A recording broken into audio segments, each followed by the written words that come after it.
Okay, in this video, you're going to learn how to graph linear inequalities in two variables.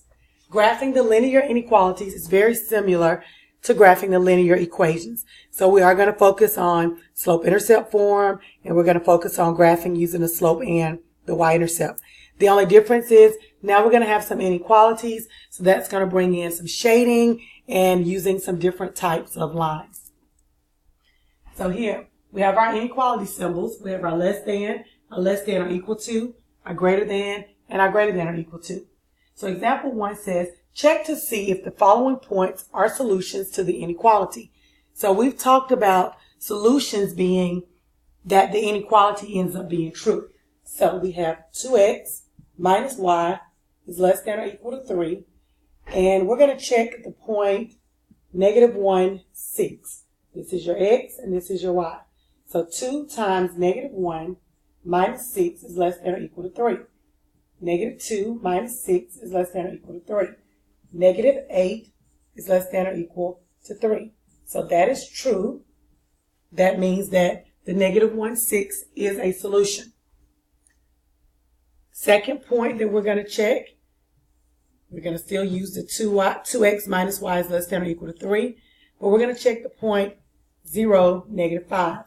This is x and this is y. So 2 times 0, we're going to keep that subtraction sign, and then I'm going to put -5 in place of y is less than or equal to 3. That's 0 plus 5 is less than or equal to 3. 5 is less than or equal to 3. So this is false. And I'll put an X over that one. So the only point that satisfies the inequality is -1, 6. So -1, 6 is a solution for that inequality. Now, for number 2, it says solve for y. And we're going to go back to our rules for solving inequalities. I have -3y is less than or equal to 9. To solve for y, I need to divide both sides by -3. With inequalities, our rule is if we divide by negative, we must change or reverse the inequality. So I'm going to get y is greater than or equal to -3. So that's my equations or inequalities solved for y. And there's a note here. Anytime the variable is negative and you have to multiply or divide by a negative number, you must reverse the inequality symbol. Change it so that it points in the opposite direction. So here we started out with less than, and because I divided by -3, we changed it, so now we ended up with a greater than. Alright, so now we're going to look at our graphing rules. Now, if you think about graphing the inequalities on a number line, when we have a greater than or a less than, we use an open circle. So now with our greater than or less than, we're going to use a dotted or a dashed line.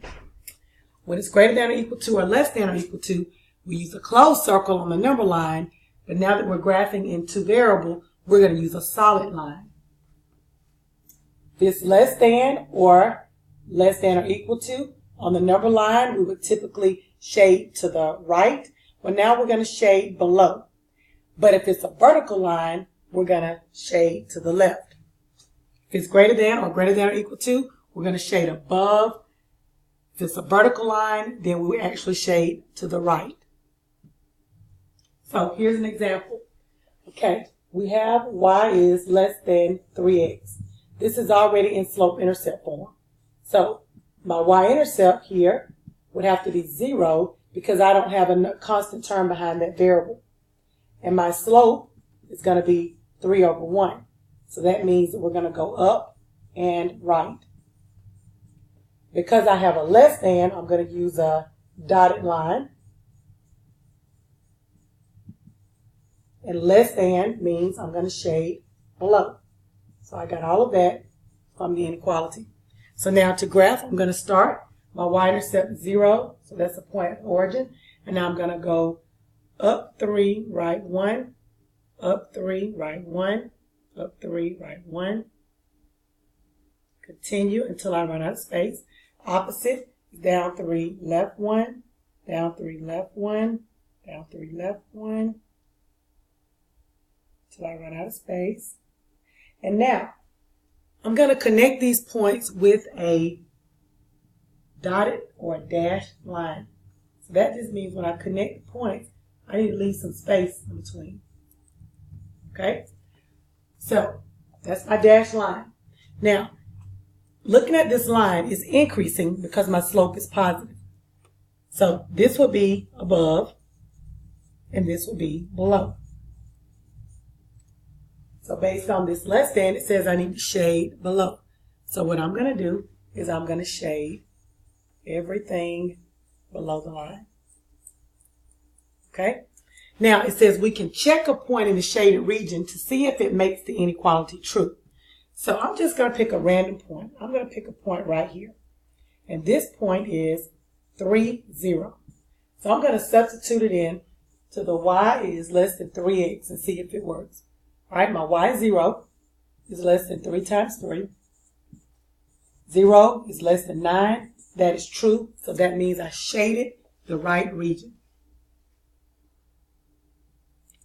All right, so now, here's some steps for graphing inequalities in two variables, which is everything I just did. Put the inequality in slope-intercept form. Graph the inequality like you would a line, so we're going to use the slope and the y-intercept.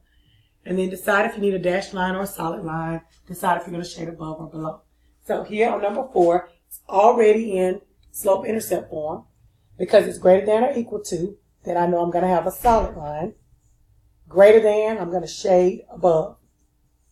Based on this, my slope is negative 2 over 3. So that means to go down 2 and right 3. Remember that negative cannot go with both. It only goes with one. And then my y-intercept here is going to be negative 6. So I'm going to go down to negative 6 and start. And then I'm going to go down 2 and right 3 to put a point. Then I'm going to do it again. Down 2, right 3. Down 2, right 3. All right, then I'm going to do the opposite, which will be up 2, left 3. Up 2, left 3. Up 2, left 3. Now I'm going to connect these with a solid line. Now this time I got a negative slope, so my line is going down. This is above, and this is below. So here we're going to shade above the line. Okay, so now I need to pick a checkpoint. Whenever the origin is available, that's always an easy one. So I'm going to check using 0, 0. So I have y is greater than or equal to negative 2/3 x minus 6. 0 is greater than or equal to negative 2/3 times 0 minus 6. 0 is greater than or equal to negative 6. And that is true. So that means I shaded the correct region. All right, so these are two special cases. Now remember, when we only have a y, that means we're going to have a horizontal line. So I'm going to go down to negative 1, put my point. It's going to be a dashed line because it's only less than. The less than means to shade below. This is a special case. One variable y, that means we got a horizontal line. Here, one variable x. So I'm going to put x is 5. Remember we talked about this. This is going to be a vertical line. This one is solid because it has a little equal to. And it says greater than, so I'm going to shade to the right. To check these, you just pick you a point. So here I'm just going to pick a point right here. So that point is 2, negative 3. And the only thing I can check is the y value is negative 3 less than negative 1. And that is true. So I shaded the correct region. Pick a point over here. That point is 8, 0. The only thing I can check is the x value. Is 8 greater than or equal to 5? Yes. So the correct region is shaded. All right, so now number 7. We have to put this one in slope-intercept form. So I'm going to start by subtracting 2x. Negative y is less than or equal to negative 2x minus 1. Then I'm going to divide each term by negative 1. Because I'm dividing by negative, I need to flip my inequality. That gives me a positive 2x plus 1. So my slope is going to be 2 over 1. My y-intercept is going to be 1. I'm going to have a solid line, and I'm going to shade above because it's greater than. So start with my y-intercept of 1, put a point, and now my slope up to right 1, up to right 1. Then I'm going to do the opposite, down to left 1.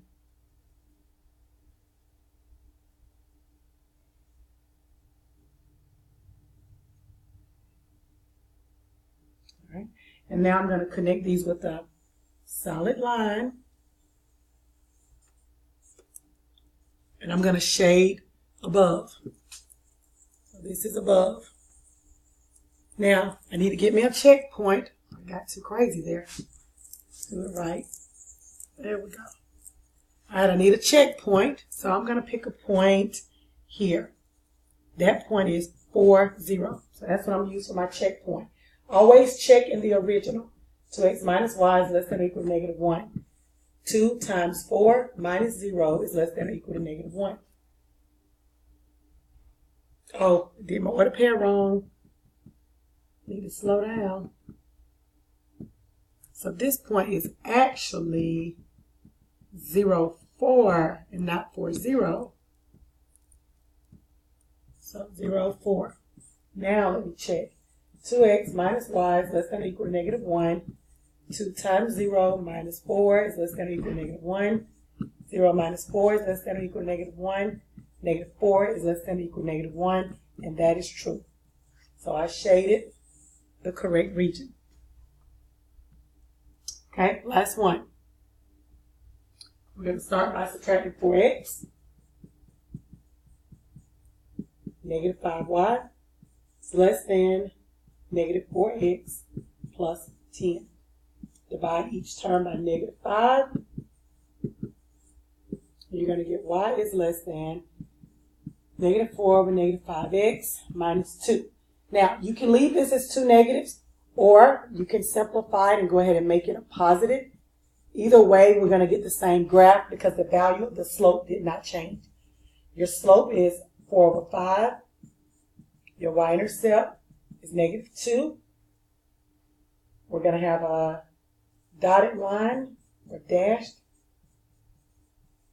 And what did I forget to do here? What kind of number did I divide by? Divided by negative, so I should have switched my inequality. Should have switched to inequality. Greater than. Sorry. Now I'm going to graph and start my y-intercept at negative 2. And I'm going to go up 4 and right 5. Up 4, right 5. All right, then I'm going to do down 4 and left 5. So I'm going to do it again. Down 4, left 5. I'm going to connect these with a dotted line. And it's greater than, so I need to shade above. So I'm going to shade above here. Okay. And now I need to pick a checkpoint. That origin is available, so that's a good checkpoint. 0, 0. Go back to the original. 4x minus 5y is less than 10. 4 times 0 minus 5 times 0 is less than 10. 0 minus 0 is less than 10. 0 is less than 10. That is true. So I shaded the correct region. I strongly encourage you to always pick a checkpoint and make sure that you've shaded the correct region until you've had more practice and get better with it.